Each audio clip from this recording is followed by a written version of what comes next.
నమస్కారం ETV news కి స్వాగతం ఈనాటి ముఖ్యాంశాలు మూసీ పునరుజ్జీవమే ప్రభుత్వ లక్ష్యమన్న రేవంత్ తెలంగాణ భవిష్యత్తును నిర్దేశిస్తుందని వ్యాఖ్య ప్రతిపక్షాలు విషం చిమ్ముతున్నాయని విమర్శలు మూసీ నిర్వాసితులకు అండగా ఉంటామన్న సీఎం సాయంపై సలహాలు ఇవ్వాలని విపక్షాలకు హితవు ఖర్చుపై దుష్ప్రచారం తగదని వెల్లడి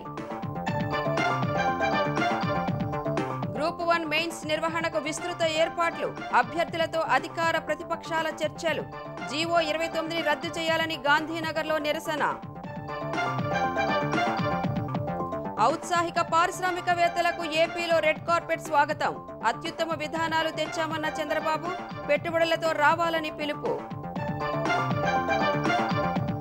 తెలుగుదేశం కార్యాలయంపై దాడి కేసులో సజ్జలను ప్రశ్నించిన పోలీసులు దాటవేత ధోరణిలోనే సమాధానాలు ఇచ్చారన్న విచారణ అధికారులు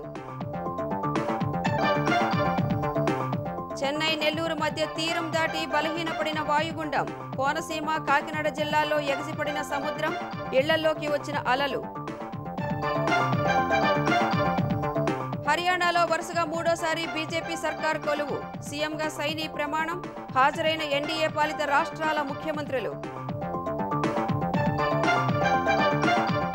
92 ఏళ్ల టెస్ట్ చరిత్రలో భారత్ చెత్త రికార్డ్ సొంత గడ్డపై తొలి ఇన్నింగ్స్లో 46 పరుగులకే ఆల్అవుట్ డకౌట్ అయిన 5 కీలక బ్యాటర్లు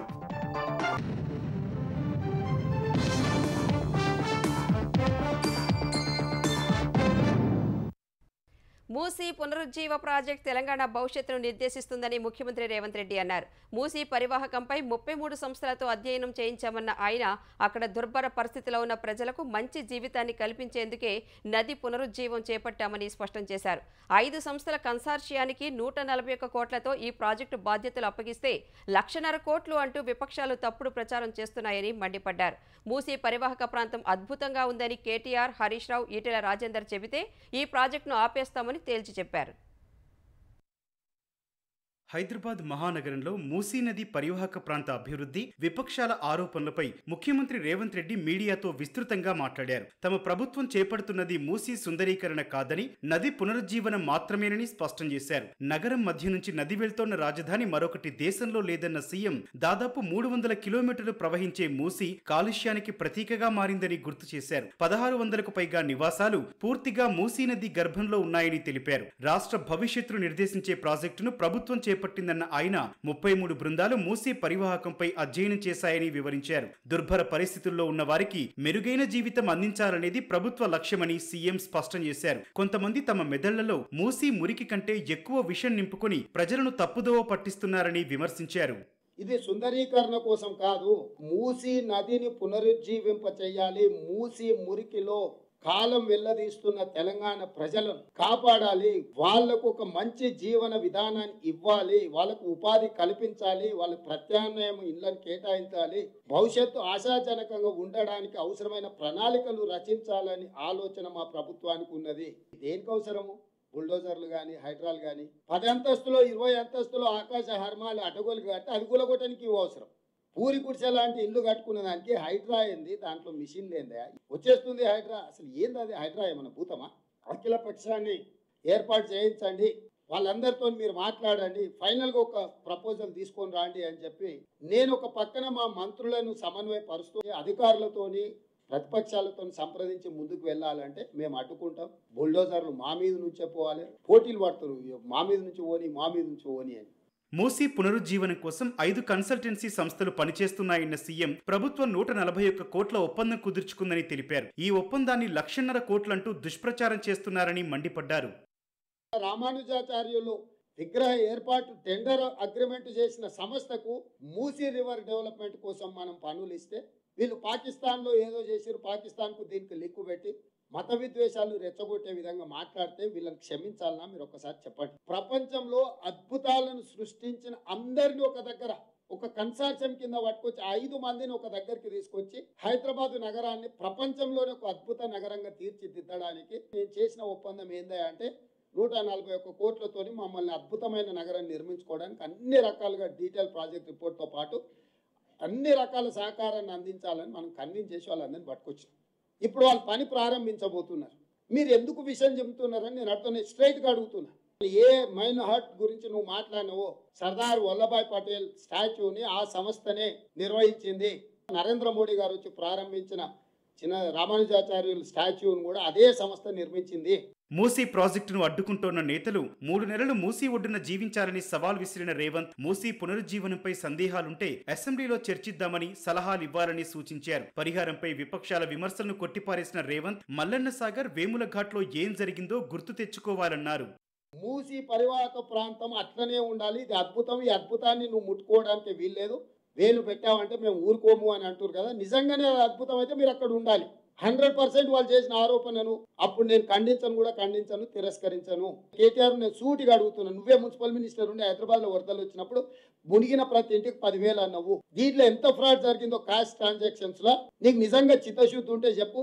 48 గంటలలో ఎంక్వైరీ ఆర్డర్ ప్లేస్ చేస్తే ఏసీపోలకు. అంటే ప్రతి దాంట్లో దొంగతనం చేయాలి, దోసుకోవాలి నా చిల్లర ఆలోచన తప్ప వాళ్ళకు ఏదైనా నేను ట్రాన్స్పరెంట్ గా నేను చెప్తున్నా. మీరే ఇల్లు తిరిగి అంచనా వేయండి, 8కి ఎంత నష్టపరిహారం ఇస్తుందో మీరు ఒక రిపోర్ట్ ఇవ్వండి, ఫ్యాక్చువల్ రిపోర్ట్. డెఫినెట్ గా కేబినెట్ ఎగ్జామిన్ చేస్తా. వాళ్ళని అనాథలను చేసే, నిరాశ్రయులను చేసే ఆలోచన ప్రభుత్వానికి లేదు.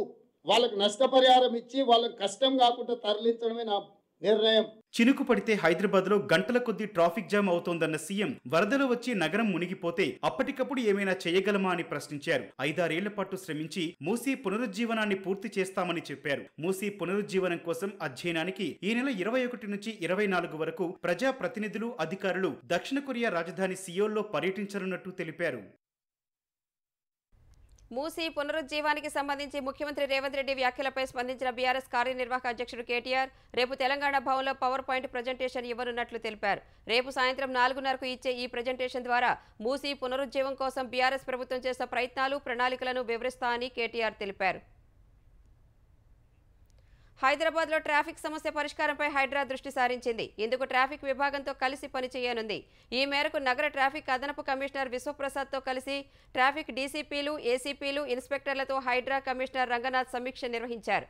హైడ్రా పరిధిలోని డీఆర్ఎఫ్ బృందాలకు ట్రాఫిక్ నియంత్రణపై శిక్షణ ఇప్పించాలని రంగనాథ్ నిర్ణయించారు. ముఖ్యమైన సమయాల్లో ట్రాఫిక్ రద్దీని నివారించేందుకు డీఆర్ఎఫ్ సిబ్బందిని రంగంలోకి దింపనున్నట్లు తెలిపారు. వరద చేరే 144 ప్రాంతాల్లో తక్షణ చర్యలు చేపట్టి ట్రాఫిక్ పోలీసులతో కలిసి పనిచేయనున్నారు. ఆయా ప్రాంతాల్లో నీరు నిల్వకుండా కొత్త లైన్లు వేసి శాశ్వత పరిష్కారం చేయాలని నిర్ణయించారు. అలాగే ప్రధాన రహదారులు, కాలనీల్లో ఫుట్పాత్లపై నిర్మించిన శాశ్వత దుకాణాలను తొలగించాలని హైడ్రా, ట్రాఫిక్ విభాగాలు నిర్ణయించాయి. ఇందుకు ప్రత్యేక డ్రైవ్ నిర్వహించనున్నట్లు తెలిపాయి. అలాగే ఫుట్పాత్లపై ప్రభుత్వ విభాగాలకు చెందిన ట్రాన్స్ఫార్మర్లు, టెలిఫోన్ డక్కులు, జీహెచ్ఎంసీ చెత్త డబ్బాలను ఆయా విభాగాలతో కలిసి తొలగించాలని హైడ్రా నిర్ణయించింది. పెట్టుబడిదారులకు ఆంధ్రప్రదేశ్ స్వర్గధామమని ముఖ్యమంత్రి చంద్రబాబు వ్యాపార వర్గాలకు పిలుపునిచ్చారు. ఔత్సాహిక పారిశ్రామికవేత్తలకు రెడ్ కార్పెట్తో ఆహ్వానిస్తామని తెలిపారు. ఆంధ్రప్రదేశ్ ఇప్పుడు కొత్త అత్యుత్తమ విధానాలతో ఆహ్వానం పలుకుతోందని సామాజిక మాధ్యమం ఎక్స్లో చంద్రబాబు పోస్ట్ చేశారు. ఏపీ ఇప్పుడు పూర్తిగా వ్యాపార అనుకూల రాష్ట్రమన్నారు. ప్రతిభావంతులైన యువకులు, బలమైన మౌలిక సదుపాయాలు, పారిశ్రామికవేత్తల కోసం ఎదురు చూస్తున్నట్లు వివరించారు. కొత్త పాలసీ ఫ్రేమ్వర్క్ను పరిశ్రమ అనుభవజ్ఞులతో సమగ్ర సంప్రదింపుల ఆధారంగా రూపొందించినట్టు చంద్రబాబు వివరించారు. వ్యవస్థాపక స్ఫూర్తిని, వ్యాపారాలను పెంపొందించడమే లక్ష్యంగా పాలసీ ఫ్రేమ్వర్క్ తయారు చేసినట్టు తెలిపారు. దేశంలో అత్యుత్తమ వ్యాపార పర్యావరణ వ్యవస్థను నిర్మిస్తున్నామన్న చంద్రబాబు ఆంధ్రప్రదేశ్లో పారిశ్రామిక పునాదిని ఏర్పరచుకుని అభివృద్ధి చెందడానికి ప్రభుత్వం పూర్తిగా సహకరిస్తుందన్నారు. దేశంలో పెట్టుబడులు పెట్టడానికి ఏపీలో పెట్టేందుకు ఇంతకంటే మంచి సమయం లేదని చంద్రబాబు వివరించారు. ఆంధ్రప్రదేశ్లో నూతన పెట్టుబడులు చూసేందుకు ఎదురు చూస్తున్నామని చంద్రబాబు తెలిపారు. బంగాళాఖాతంలో ఏర్పడిన వాయుగుండం చెన్నై, నెల్లూరు మధ్య తడా సమీపంలో తీరాన్ని దాటింది. అనంతరం క్రమంగా బలహీనపడి అల్పపీడనంగా మారినట్టు ఐఎండీ వెల్లడించింది. తరువాత మరింత బలహీనపడుతుందని తెలిపింది. అల్పపీడనం ప్రభావంతో దక్షిణ కోస్తా, రాయలసీమ జిల్లాల్లో మోస్తరు నుంచి భారీ వర్షాలు కురుస్తాయని స్పష్టం చేసింది. నెల్లూరు, తిరుపతి, కడప, అన్నమయ్య, సత్యసాయి జిల్లాల్లో మోస్తరు నుంచి విస్తారంగా వర్షాలు కురిసే సూచనలు ఉన్నట్లు తెలిపింది. కొన్ని చోట్ల భారీ వర్షాలు కురుస్తాయని వెల్లడించింది. మరోవైపు భారీ వర్షాలపై కలెక్టర్లు, వివిధ శాఖల అధికారులతో సీఎం చంద్రబాబు సమీక్ష నిర్వహించగా ప్రకాశం, నెల్లూరు, చిత్తూరు జిల్లా కలెక్టర్లు ప్రస్తుత పరిస్థితిని వివరించారు. ఉమ్మడి నెల్లూరు, చిత్తూరు జిల్లాల్లోని పలు ప్రాంతాల్లో వర్షాలు పడినట్లు అధికారులు తెలిపారు. సాగునీటి ప్రాజెక్టులో నీటి ప్రవాహాలు, చెరువులు, వాగుల పరిస్థితిపై అప్రమత్తంగా ఉండాలని సీఎం సూచించారు. అల్పపీడనం ప్రభావంతో ఉమ్మడి అనంతపురం జిల్లా వ్యాప్తంగా జోరు వర్షం కురిసింది. పుట్టపర్తిలో అత్యధికంగా 11.2 సెంటీమీటర్ల వర్షపాతం నమోదైంది. కొత్త చెరువులో 11, బుక్కపట్నంలో 10 సెంటీమీటర్ల వర్షపాతం రికార్డైంది. కర్ణాటకలో భారీ వర్షాలతో చిత్రావతి, హగరి నదులకు పెద్ద ఎత్తున వరద నీరు వస్తోంది. వెల్దుర్తి మరో 5 గ్రామాలకు రాకపోకలు నిలిచిపోగా ఆయా గ్రామాల ప్రజలు కొత్త చెరువు మీదుగా వెళ్లాల్సి వస్తోంది. అనంతపురంలో ఎడతెరిపిలేని వర్షానికి లోతట్టు ప్రాంతాలు జలమయమయ్యాయి. ఉరవకొండ, విడపనకల్లు మండలాల్లో వర్షాలకు పంటలు దెబ్బతింటున్నాయని రైతులు ఆవేదన వ్యక్తం చేశారు. మిరప, కంది, జొన్న, వరి మడుల్లో వర్షపు నీరు నిలిచి పంటలు దెబ్బతింటున్నాయని వాపోతున్నారు. శ్రీ సత్యసాయి జిల్లా పుట్టపర్తి నియోజకవర్గంలో మోస్తరు వర్షం కురవగా వాగులు, వంకలు పొంగి పొర్లుతున్నాయి. రాయలవారిపల్లె, కోవెలగుట్టపల్లి, చిత్రావతి చెక్ డ్యాంలు నిండాయి. బుక్కపట్నం చెరువులోకి భారీగా నీరు చేరుతోంది. రాయలసీమలో కురిసిన వర్షాలకు నెల్లూరు జిల్లాలో సోమశిల జలాశయానికి వరద ప్రవాహం కొనసాగుతోంది. కాలువల ద్వారా దిగువకు 7,000 క్యూసెక్కుల నీటిని విడుదల చేస్తున్నారు. నెల్లూరు జిల్లాలోని జగనన్న కాలనీలో భారీగా వర్షపు నీరు చేరింది. స్లాబ్ నాసిరకంగా ఉండటం వల్ల నీరు కారుతోందని, గోడలు నెర్రెలు పారాయని స్థానికులు ఆవేదన వ్యక్తం చేశారు. వాయుగుండం ప్రభావంతో కోనసీమ, కాకినాడ జిల్లాలో సముద్రం అల్లకల్లోలంగా మారింది. రాత్రి నుంచి తీరం వెంబడి ఉవ్వెత్తున అలలు ఎగిసిపడ్డాయి. తీరం వెంబడి సముద్రం సుమారు 1/2 కిలోమీటర్ మేర చొచ్చుకొచ్చింది. సకినేటిపల్లి మండలం అంతర్వేది, గోదావరి సంగమం, బీచ్ రోడ్లో అలల ఉధృతి ఎక్కువగా ఉంది. పల్లెపాలెల్లో ఇళ్లలోకి నీరు చేరింది. మలికిపురం మండలంలోని పలు గ్రామాల్లోకి కూడా ఉప్పు నీరు చేరింది. తీరంలోని ఆక్వా చెరువులు నీట మునిగాయి. మామిడికుదురు మండలం కరవాక తీరంలో అలలు ఎగసిపడ్డాయి. అల్లవరం మండలం ఓడలరేవులో సముద్రం అల్లకల్లోలంగా ఉంది. ఓఎన్జీసీ టెర్మినల్ను సముద్రపు నీరు ముంచేయగా టెర్మినల్ గోడ కోతకు గురైంది. వాహన రాకపోకలకు, చమురు, సహజవాయువు కార్యకలాపాలకు అంతరాయం ఏర్పడింది. ఆక్వా చెరువులు కొట్టుకుపోయాయి. కాకినాడ జిల్లా కొత్తపల్లి మండలం ఉప్పాడ తీరంలోనూ సముద్రం అల్లకల్లోలంగా మారింది. అలల ధాటికి చెట్లు, విద్యుత్ స్తంభాలు, గృహాలు నేలకూలాయి. ఉప్పాడ, సుబ్బంపేట, మాయాపట్నం, జగ్గరాజుపేట గ్రామాలపై కెరటాల తాకిడి తీవ్రంగా ఉంది. రోడ్లు కోతకు గురయ్యాయి. గృహాలు కోల్పోయిన బాధితులు సామాగ్రితో మెరక ప్రాంతాలకు చేరుకున్నారు. టికెట్ రిజర్వేషన్లపై రైల్వే శాఖ కీలక నిర్ణయం తీసుకుంది. ప్రస్తుతం ప్రయాణానికి 120 రోజుల ముందే టికెట్ బుక్ చేసుకునే సదుపాయం ఉండగా దాన్ని 60 రోజులకు కుదిస్తున్నట్లు ప్రకటించింది. ఈ మేరకు ఐఆర్సీటీసీ నిబంధనల్లో మార్పులు చేసింది. నవంబర్ 1 నుంచి కొత్త నిబంధన అమల్లోకి వస్తుందని రైల్వే బోర్డు తెలిపింది.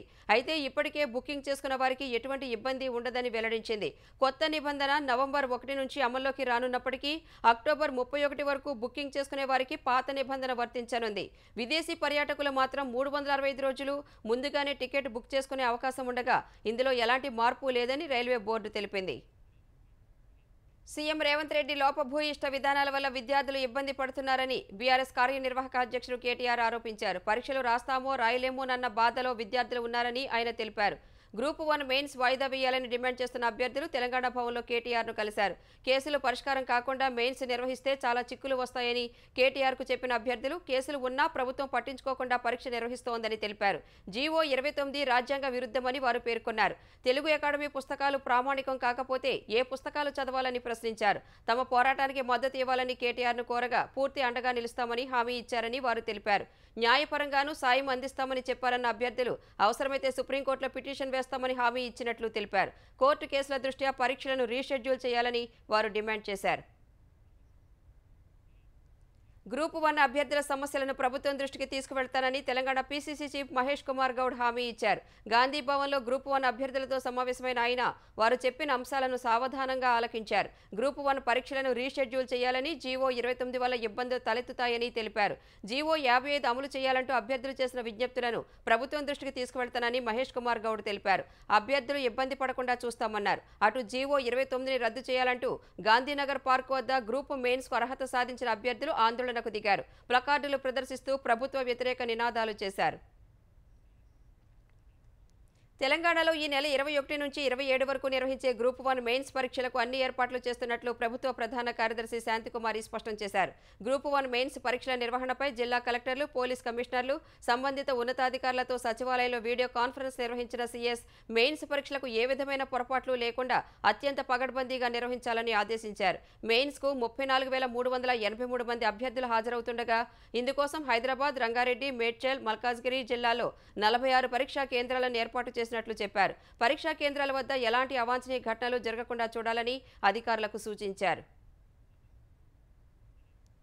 తెలంగాణ రాష్ట్ర ఉన్నత విద్యామండలి చైర్మన్గా ప్రొఫెసర్ వి బాలకృష్ణారెడ్డి బాధ్యతలు స్వీకరించారు. హైదరాబాద్ మాసప్ ట్యాంక్లోని ఉన్నత విద్యామండలి సమావేశ మందిరంలో నూతన చైర్మన్గా బాలకృష్ణారెడ్డి, వైస్ చైర్మన్గా పురుషోత్తం బాధ్యతలు స్వీకరించారు. అనంతరం మాట్లాడిన బాలకృష్ణారెడ్డి విద్యా వ్యవస్థ అనేక సవాళ్లను ఎదుర్కొంటోందని, వాటిని అధిగమించడానికి సరైన ప్రణాళికలతో ముందుకు వెళ్లాలని చెప్పారు. రాబోయే 5 ఏళ్లలో అవసరాలకు తగ్గట్టుగా విద్యార్థుల ఉపాధికి ఉపయోగపడే నూతన కోర్సులు ప్రవేశపెడతామన్నారు. నూతన విద్యా విధానంపై ప్రభుత్వంతో చర్చించి నిర్ణయం తీసుకుంటామని బాలకృష్ణారెడ్డి చెప్పారు. టీడీపీ ప్రధాన కార్యాలయంపై దాడి చేసిన కేసులో వైసీపీ నేత సజ్జల రామకృష్ణారెడ్డి విచారణకు సహకరించడం లేదని పోలీసులు తెలిపారు. పోలీసుల నోటీసుల మేరకు ఇవాళ మంగళగిరి గ్రామీణ పోలీస్ స్టేషన్లో సజ్జల విచారణకు హాజరయ్యారు. విచారణకు సజ్జలతో పాటు వచ్చిన మాజీ అదనపు అడ్వకేట్ జనరల్ పొన్నవోలు తనను కూడా లోపలికి పంపాలని పోలీసులతో గొడవకు దిగారు. పోలీసులు మాత్రం సజ్జలను మాత్రమే లోనికి అనుమతించారు. సజ్జలను మంగళగిరి డీఎస్పీ మురళీకృష్ణ, గ్రామీణ సీఐ శ్రీనివాసరావు విచారించారు. అనంతరం మాట్లాడిన సీఐ శ్రీనివాసరావు తమ వద్ద ఉన్న ఆధారాలతోనే సజ్జలను ప్రశ్నించామని తెలిపారు.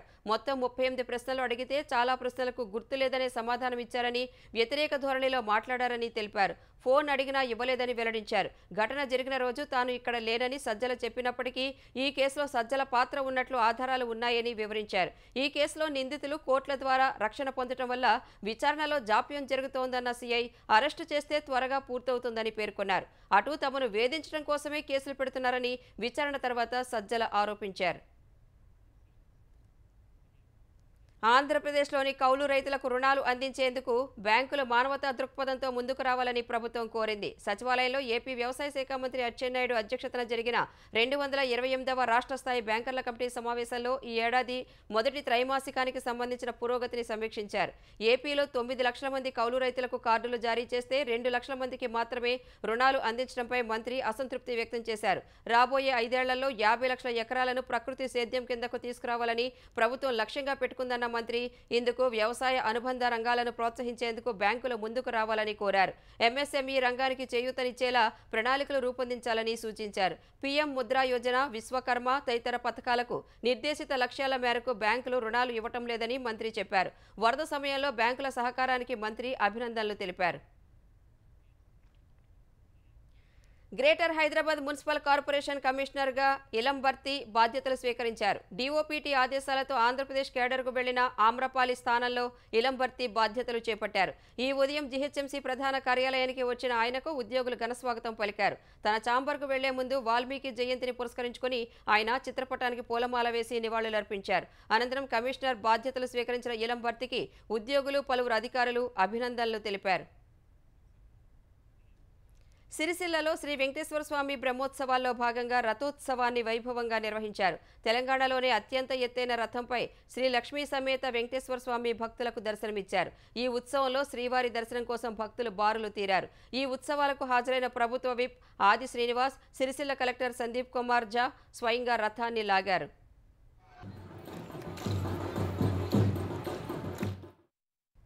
బీహార్ సివాన్ చాప్రాల్లో కల్తీ మద్యం తాగి 27 మంది చనిపోయారు. 10ల సంఖ్యలో ప్రజలు కంటి చూపు కోల్పోయారు. దాదాపు 49 మంది పరిస్థితి ఆందోళనకరంగా ఉందని, మృతుల సంఖ్య పెరిగే అవకాశం ఉన్నట్లు అధికారులు తెలిపారు. చాలా మందిని పట్నాకు తరలించి అక్కడ ఆసుపత్రిలో చికిత్స అందిస్తున్నారు.